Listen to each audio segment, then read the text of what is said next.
Cúcuta, a city nestled on the Colombian-Venezuelan border, has imposed a nighttime curfew as fierce clashes between the National Liberation Army, ELN, and the Colombian army erupt in Norte de Santander province.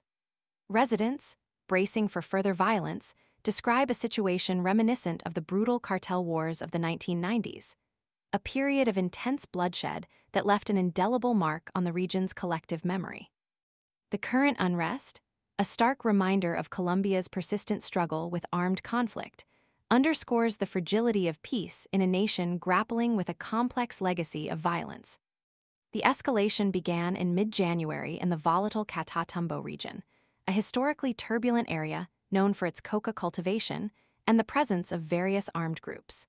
The conflict ignited when the ELN, one of Colombia's oldest and most resilient guerrilla organizations, engaged in intense fighting with dissident factions of the former Revolutionary Armed Forces of Colombia, FARC.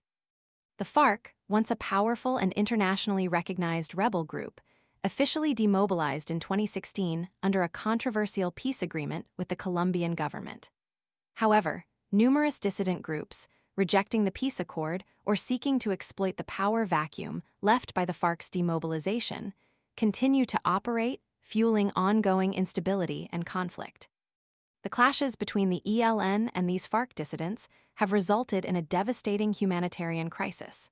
Reports indicate at least 80 deaths, a figure that likely underestimates the true toll of this brutal conflict. Furthermore, an estimated 50,000 people have been displaced from their homes, fleeing the escalating violence and seeking refuge in safer areas, often overcrowding existing resources and straining already vulnerable communities. The scale of displacement reflects the severity of the fighting and the desperate measures people are taking to protect their lives and families.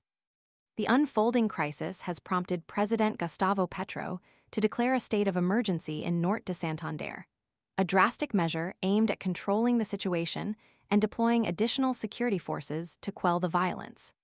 Simultaneously, the government has suspended fragile peace talks with the ELN, a decision that reflects the gravity of the situation and the administration's shift toward a more forceful approach to address the immediate threat.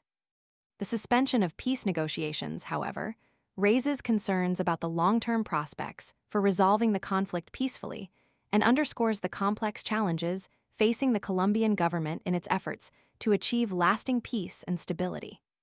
The suspension also highlights the inherent risks associated with peace processes and the potential for escalating violence when negotiations falter.